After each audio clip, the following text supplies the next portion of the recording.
El nuevo presidente y las personas están a la expectativa de las decisiones del gobierno de Pedro Castillo. Desde Piura, directo en directo, RPP Noticias.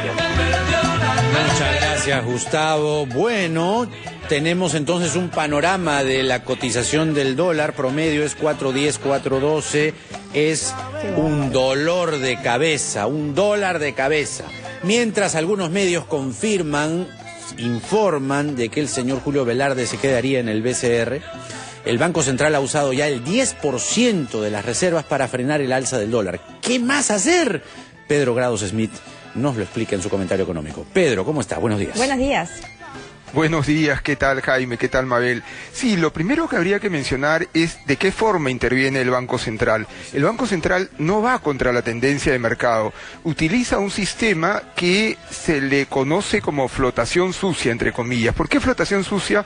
Porque el dólar lo fija el mercado y lo que trata el Banco Central es de evitar cambios violentos al alza o a la baja, y para eso tiene un conjunto de instrumentos. Quizás el más fácil de comprender es vendo dólares, es decir, si el dólar sube muy rápidamente, el Banco Central tiene las reservas necesarias, aunque cada vez menos, para evitar esta alza violenta. ¿Por qué lo hace? Porque cuando el dólar cambia mucho, los agentes económicos, tanto importadores, exportadores, personas endeudadas en dólares, etcétera, no pueden realmente hacer un planeamiento financiero y se ven afectados. El alza del dólar, por ejemplo, favorece claramente a los exportadores y va en contra de los importadores, porque todo lo que viene de afuera se hace más caro. Como ya se comentó, la depreciación de la moneda en lo que va de este año ha sido de aproximadamente un 14%, niveles por encima de 4.10, muy por encima de la mayoría de países de América Latina,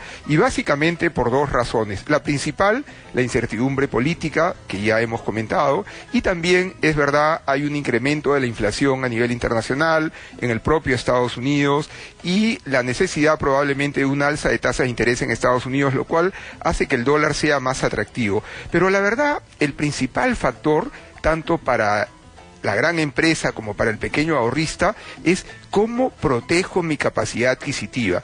No hay ninguna tasa de interés que en 7 meses haya dado 14%. Por lo tanto, aquel que compró dólares el 31 de diciembre, hoy día tiene 14% más en soles. O sea, aquel que está protegido es aquel que compró dólares. Y el ser humano es un ser racional, finalmente, y trata de proteger su capacidad adquisitiva. ¿Qué hay que hacer? Creo que el Banco Central ha hecho un extraordinario trabajo, ha evitado la volatilidad. Cuando uno compara con otros países de América Latina, el serrucho, por utilizar esa expresión, la línea con forma del filo de un serrucho, no es tan volátil precisamente por las intervenciones del Banco Central. Segundo, porque la estabilidad macroeconómica ha permitido tener un nivel de reservas récord en la historia del Perú, y récord a nivel mundial si lo comparamos con nuestro Producto Bruto Interno. En algún momento se ha superado los 70.000 millones de dólares, ¿no? Ahora, no todas las reservas son del Banco Central, eso también es importante. Hay una parte de las reservas que se llama posición de cambio que son del Banco Central. El resto viene del sistema en general.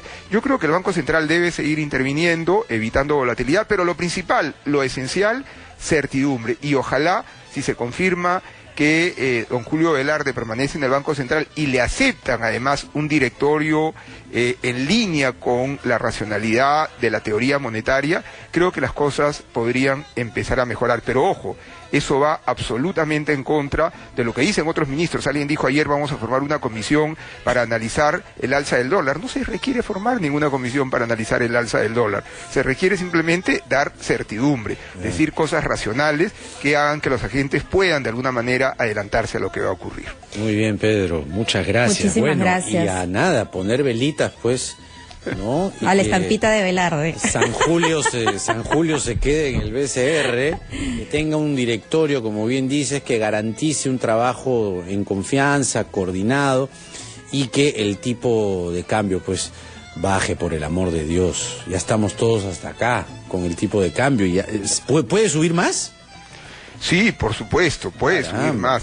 Recordemos que las principales consultoras locales, Macrocónsul y Apoyo, consideraban que el tipo de cambio podía cerrar a entre 4.30 y 4.50 si se mantiene la incertidumbre, y algunas consultoras internacionales están también en esos niveles. La decisión, la verdad, es el gobierno. Y una chiquitita, cuando los economistas dicen, si es que se dan las condiciones y hay ya certezas sobre el futuro de nuestro país, el dólar se estabiliza. Cuando dicen el dólar se estabiliza es ¿a qué? O sea, regresa a su condición anterior de, no sé, la segunda vuelta. ¿A qué le llaman la estabilización del dólar? El dólar podría regresar a un nivel de 3.80 sin problemas, ¿no? Porque realmente, a ver, una de las razones de la depreciación es la diferencia entre la inflación internacional y la inflación nacional. La inflación nacional todavía no es importante. Es verdad, ha superado los límites de 3%, pero no es tanto, ¿no? Bien. Por lo tanto, es más que nada incertidumbre. Muy bien, ojalá sea así. Pedro. Muchísimas gracias, Pedro. Son las 6 de la mañana con 46 minutos. Conversamos en la próxima hora. Y cuando regresemos, madres del comedor popular en Ancón denuncian que reciben amenazas. Con esto y más tras la pausa.